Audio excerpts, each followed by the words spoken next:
Bonjour, bienvenue sur cette vidéo d'introduction numéro 2 consacrée à Broker Cloud. Ok, donc je vais reprendre là où je m'étais arrêté dans la vidéo numéro 1. Donc, rappelez-vous, on était en train de parler de cet onglet bleu qui offre toute une série de fonctionnalités. Ok, on a vu effectivement que via cet onglet, j'ai accès à mes emails, ce que je vois ici. Ensuite, j'ouvre une deuxième fenêtre, on va poursuivre. Donc dans le deuxième onglet, eh bien, j'ai l'agenda. Okay. Mais j'ai aussi les tâches du bureau. Ok. Alors, les tâches et les tâches de suivi, c'est une version digitale de ce que vous pourriez ou de ce que vous faites déjà peut-être par Excel ou sur une feuille de papier. C'est simplement ça. Donc c'est simplement une manière de vous organiser de manière digitale. On y reviendra, on verra sur la manière de gérer les tâches, mais ici, sachez que dans cet onglet, vous avez toutes les tâches du bureau. Donc, un manager, par exemple, peut constater et vérifier toutes les tâches qui sont actuellement en cours et voir chez qui elles sont assignées. Ok. C'est une manière de gérer efficacement votre travail. Et ça, on y reviendra dans d'autres capsules. Sachez que c'est ici que vous y avez accès. Alors, distinction entre tâches et tâches de suivi, en fait, c'est le même écran. Chez Broker Cloud, on a simplement voulu créer une distinction entre les tâches qui sont des premières actions, les actions si vous partez de zéro, et les suivis qui naturellement suivent, c'est le cas de le dire, une action ou une tâche prédéfinie. Mais vous pourriez très bien décider au sein d'un bureau de n'utiliser que les tâches, okay, pour éviter des confusions où c'est vraiment, voilà, c'est à vous de voir la manière dont vous pouvez utiliser l'outil. Ok. Alors, on poursuit. Donc, à droite, la bouée de sauvetage, très utile.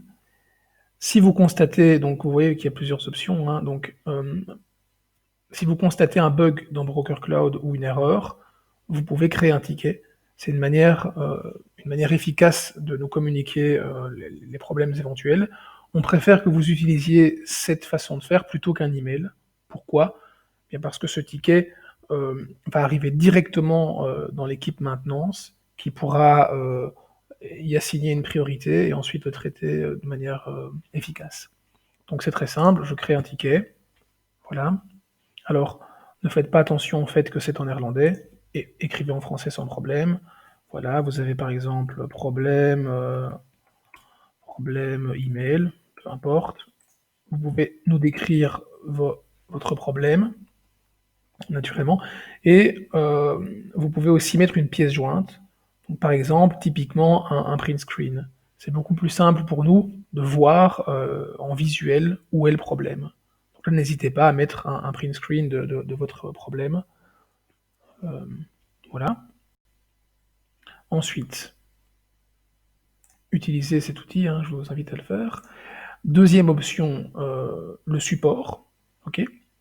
Voilà, on va cliquer dessus, voir ce qui se passe. Eh bien, le support, ça vous permet simplement de réserver une session, en l'occurrence ici en français, pour discuter d'un souci que vous avez. Hein, vous n'arrivez pas à faire une tâche en particulier, n'hésitez pas à utiliser ça. On vous donne l'opportunité de choisir directement dans nos agendas la plage qui vous convient. Bon, en l'occurrence, ici, vous voyez que l'agenda s'adapte, donc il sait que durant cette période, je ne suis pas là. En l'occurrence, demain, par contre, il y a peut-être encore de la place, effectivement. 10h30, vous confirmez, vous l'envoyez. Et moi, je reçois directement cette invitation. Je vous la confirme par email, et ensuite, on se voit lors d'un call digital, et on essaie de résoudre votre problème, où je vous montre comment y arriver. Alors, on poursuit. Voir les dernières formations, si vous cliquez là-dessus, vous allez arriver sur une vidéo. Ok, mais à terme, nous allons faire le lien avec notre chaîne YouTube. On a effectivement une chaîne YouTube avec plusieurs tutoriels, et on fera le lien via cet onglet. Okay. L'assistance à distance, ça honnêtement, elle est utilisée uniquement si vous avez un code pour une vidéoconférence. Mais en principe, on utilise le support qui est ici. Et le solde des crédits, c'est le solde de vos crédits pour les signatures électroniques. Okay. C'est vraiment une composante importante dans Broker Cloud. Si votre manager ou si le directeur du bureau constate que le solde est presque vide, il suffit de nous envoyer un email et de recommander des crédits. Voilà. Ok. Ensuite, ici, eh bien voilà, on voit les collègues qui sont en ligne et ceux qui sont offline. Et ici, c'est pour les clients qui ont une téléphonie intégrée. Et en téléphonant ici, eh bien, ça se connecte directement à votre GSM ou votre téléphone fixe. Et ensuite, l'appel est enregistré dans Broker Cloud. Enregistré en ce sens où il a simplement détecté qu'il y avait eu un appel téléphonique vers un tel numéro et il vous donne l'opportunité d'indiquer un commentaire, par exemple. Voilà. Alors, on va poursuivre. On a terminé avec ce bandeau bleu. Ok. Donc rappelez-vous, le plus important, bon, ces onglets-ci sont assez évidents, hein, les emails, l'agenda et la bouée de sauvetage. Hein, ça c'est le SMS, le téléphone. Par contre, ici en dessous, on a le fameux paramètre, hein, mais ce qui fera l'objet d'une vidéo suivante, parce que c'est très important d'aller jouer dans les paramètres. Ensuite, sur la partie de gauche, on a toute la navigation de base de Broker Cloud. Okay. Donc, premièrement, le dashboard, c'est la zone sur laquelle vous arrivez en premier lieu. Hein. Ensuite, ici, nous avons plusieurs zones qui concernent des bases de données. Alors, dans Broker Cloud, on classe naturellement les parties prenantes, donc les contacts. Alors, ces contacts sont absolument tous les contacts que vous pourriez avoir. Donc là-dedans, on va regrouper les clients, les anciens clients, les prospects, les compagnies d'assurance, les experts, peu importe, les gestionnaires même, pourquoi pas. Dans Broker Cloud, on ne fait pas de distinction. Okay, tout est là-dedans, mais après, ça peut être classé, évidemment. Ensuite, vous avez des groupes. Alors, un groupe, qu'est-ce que c'est dans Broker Cloud? Eh bien, simplement, c'est une association de plusieurs contacts. Donc, vous pouvez effectivement décider de regrouper ensemble plusieurs contacts. Comme par exemple, vous pourriez créer le groupe des compagnies d'assurance, ou le groupe des experts, ou le groupe des comptables. Okay, c'est simplement une manière d'organiser votre bureau, hein, rien de plus. Par exemple, vous pourriez très bien créer un groupe de tous vos comptables, et via cet onglet, vous pouvez faire certaines actions commerciales pour ces comptables, comme les inviter à une réunion pour leur expliquer les nouveaux produits d'assurance vie qu'ils pourraient conseiller à leurs clients. Ok, c'est un exemple. Ensuite, dans cette zone-ci, vous avez toutes vos polices, toutes les offres, les sinistres et les objets de risque. Okay, ça, ce sont vraiment ces zones, ça sont vraiment les bases de données. Donc, par exemple, si je clique sur l'onglet police, eh bien ici, j'ai maintenant accès à toutes les polices de votre bureau.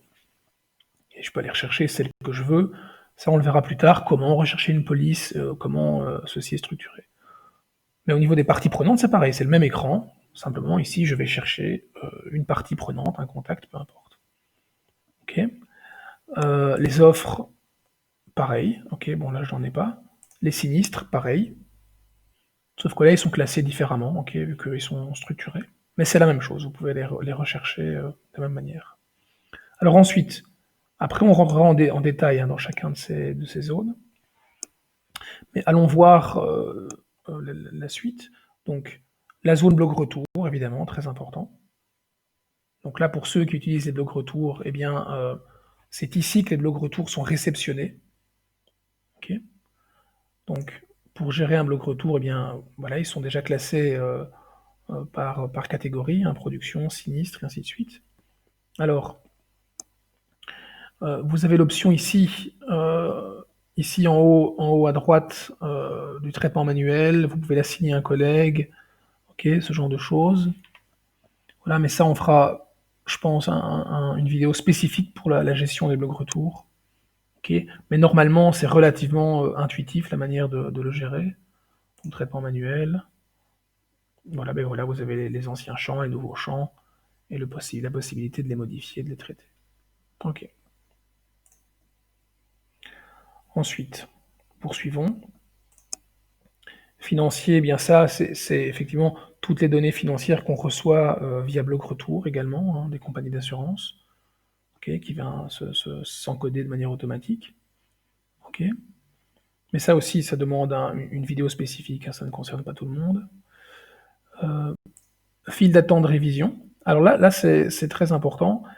Euh, Quand vous envoyez un email dans BrokerCloud, vous le verrez plus tard, vous avez la possibilité, avant que cet email soit effectivement envoyé, de le faire relire par quelqu'un. Si c'est le cas, alors cet email apparaît ici. Cet email apparaît ici, avec la mention du collègue qui vous l'a envoyé. Ok. Et c'est ici que vous allez traiter ce genre d'email. Donc c'est bien des tâches, ou enfin en l'occurrence des emails, qui sont en attente d'une révision par quelqu'un du bureau. Et tant que cette révision n'est pas faite, l'email n'est pas envoyé. Okay. Ça peut être utile si la gestion de votre bureau impose que les offres passent par un manager ou par un souscripteur ou quelqu'un qui a un peu plus de seniorité pour valider certaines choses. Là, ici, on l'a vraiment implémenté dans le système. Vous n'êtes pas obligé d'utiliser, mais en tout cas, si c'est le cas, ça existe. Alors, on poursuit. Flux de travail. Alors, flux de travail, ça j'y reviendrai plus tard, c'est encore une manière de traiter les emails. Donc dans un email, vous avez la possibilité d'associer à cet email toute une série de tâches. Okay, et c'est là-dedans qu'on gère ce genre de tâches, mais on y viendra plus en détail. File d'attente d'impression, mais c'est pareil, hein, certains documents, vous pouvez les mettre dans une file d'attente d'impression. Alors c'est utile. Pourquoi est-ce qu'on a mis comme ça? Parce que simplement, vous pourriez très bien être en visite chez un client avec votre laptop, et depuis, en travaillant chez votre client, vous pouvez déjà mettre des documents en attente d'impression. Et ensuite, vos collègues peuvent l'imprimer à votre place alors qu'ils sont au bureau. Peu importe. Alors, file d'attente signature. Eh bien là, on va regrouper en fait tous les documents qui sont gérés par la signature électronique. Okay, donc en l'occurrence ici, tous les documents qu'on a sont les documents signés, mais si vous avez un document dont vous attendez la signature, eh bien il sera indiqué en rouge avec « en attente de signature ». Okay, encore une fois, ça permet d'avoir une vue globale, c'est vraiment la base de données, c'est une vue globale de toutes les signatures, passées, présentes et en attente. Voilà, on continue. Fichiers, pareil, ce sont absolument tous les fichiers qui sont encodés dans votre Broker Cloud. Ça peut être des fichiers du bureau ou des fichiers de clients, peu importe. Là, ils sont triés par ordre alphabétique, mais vous verrez ensuite que vous avez toute une série d'outils pour les trier différemment. Okay, et généralement, les fichiers vont plutôt aller se chercher au niveau du client. Là c'est vraiment tous les fichiers en vrac que vous avez dans votre Broker Cloud. Et la drop zone, ça j'y reviendrai plus tard, ça fera l'objet d'une vidéo spécifique. Voilà.